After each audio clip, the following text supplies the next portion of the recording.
Inside this old abandoned cafe just here in Aurora, Texas. It's for sale if anybody's interested.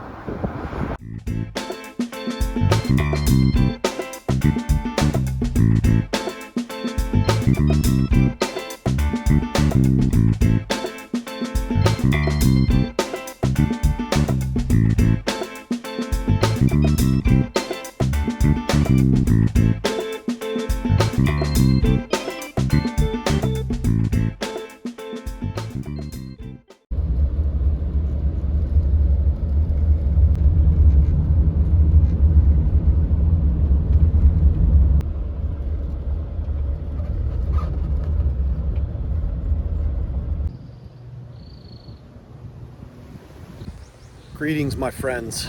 Welcome back. Mike Allen from Chicagoland with another video. However, I am nowhere near Chicagoland today. I've made the trek back down to Texas to visit family, and lo and behold, my parents actually live 10 minutes from a site I've been wanting to visit for a very long time. Now, I'm a sucker for UFO stories, UFO crash landings, alien abductions. I don't know if there's any truth to any of these stories, but I do love a good story nonetheless. And the Aurora 1897 alleged UFO crash is one that I've been very interested in for a long time. So let me take you on this journey. I'll tell you the story of it, and we'll visit the cemetery, and I'll explain the significance behind that as well. Let's get started. All right, so we're gonna head inside here. This has got to be one of the oldest cemeteries I think I've ever visited. Now, the Aurora Cemetery, it says here, the oldest known graves dating from as early as the 1860s are those of Randall and Rowland families. What I'm really interested in is this part right here. The site is also well known because of the legend that a spaceship crashed nearby in 1897, and the pilot, which was not believed to be from this planet, killed in the crash and was buried here in this cemetery. So yeah, as the story goes, allegedly a UFO crashed nearby on April 17th, 1897, here in the small town of Aurora, Texas. Crashed on the property of Judge Proctor, who was a local farmer here in town, and allegedly had crashed into his windmill. And when the town folks found the wreckage and the body of this alleged alien, he was buried right here in this cemetery and given Christian rites. As I said, there's no smoking gun evidence that proves any of this is true, but it is a great story nonetheless, and heck, it brought me here, so let's see if we can find that gravesite.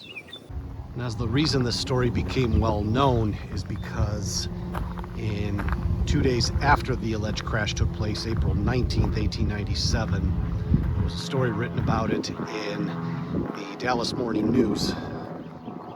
And many years later, it was believed that this person made this story up because the town of Aurora, Texas was dying, and the railroad had passed it by, and this was the writer's way of trying to keep the town alive. Well, and I could tell you there's not much left of the town itself. It's pretty small population. There's not much to it really. There's a church, there's this cemetery. There's a restaurant up the road, barbecue place. That's about it really. There's not really much to write home about in Aurora, Texas anymore. However, this legend has stayed alive for, over 100 years, so obviously the town is most remembered in that regard. So I guess the Grift did something for this town, kept its memory alive. So in researching this story, it says that the body was allegedly buried next to a large oval stone. Let's see if I can find it here. I think that might be it up there. And this appears to be the site. On my research, I started calling this alleged alien Ned. Somebody wrote on here, "Rest in peace, Ned." Looks like a lot of folks have left their memorabilia memorabilia here. Wine bottle.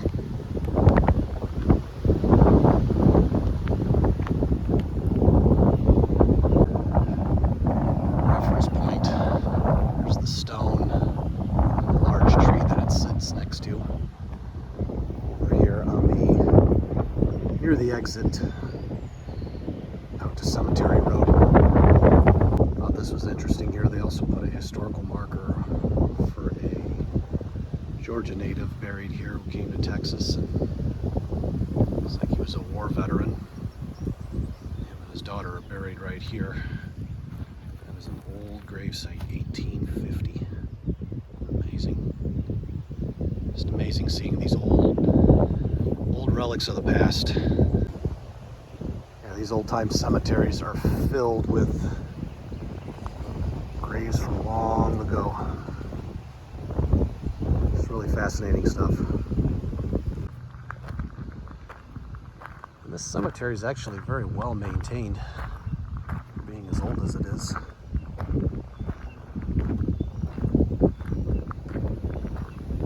It's quite peaceful out here. And you would think this is in a very rural part of Texas. It's actually not. In that direction there, 5 minutes away, you could find a Love truck stop with a McDonald's inside of it. That's Highway 287 way off in the distance there. So yes, it was a man by the name of S.E. Hayden who had written an article about a UFO crashing, and some speculate that it was a grift. I don't really care. It brought me here and got to see a place that I've been wanting to visit for a long time. As I mentioned, there's not much left of the town, but there is a couple places that I just wanted to showcase before we sign off for the day. So let's head back towards the main road 114, which is the road that runs through Aurora, and just show you a couple things more. So I've looked into this story quite a bit over the years, and I've also zoomed in on Google Maps, and I noticed that there used to be, you know, like alien signs and things along the road that the town used to embrace this whole story.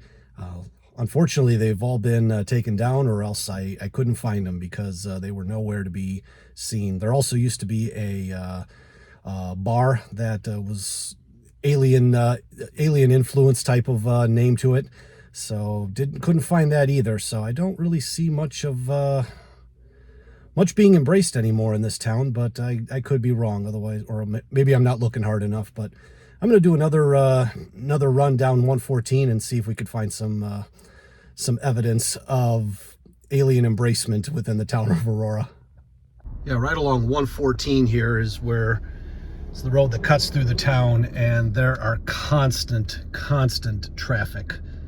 Trucks coming through here, you name it. This may be a small town, but it's certainly not lacking for traffic.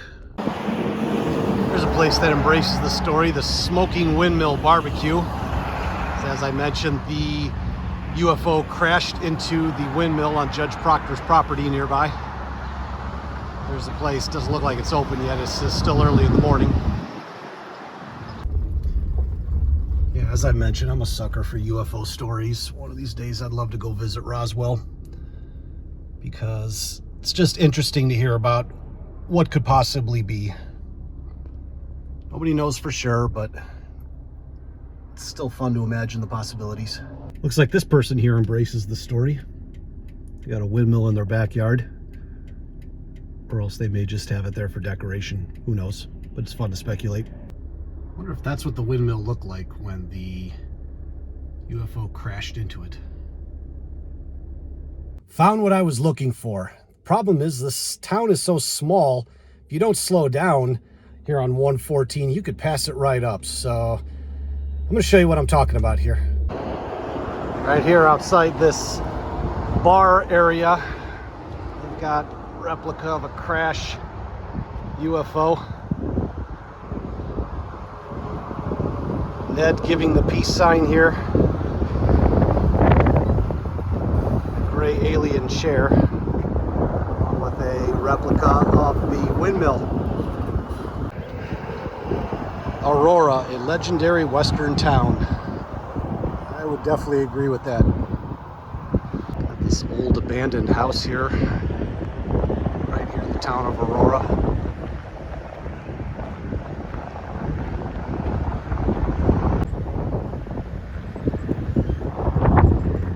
Looks like Mr. Miyagi's car yard in there.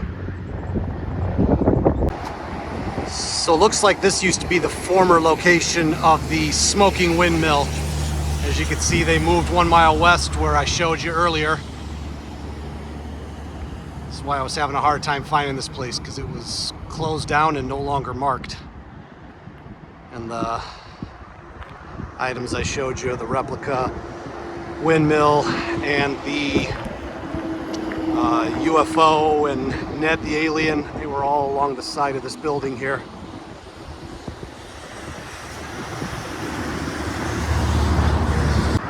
Come around the curve, it was up over here. Back inside the air-conditioned car now, because that Texas heat is just stifling. It's over 100 degrees today with the heat index, so I think we're going to call it a day before it gets any hotter. But I just wanted to say thank you for joining me on this trip down to Texas and the alleged UFO 1897 crash here in Aurora, Texas. You know, kind of the ironic thing is that, you know, the story was allegedly written in order to prop the town up and keep it going.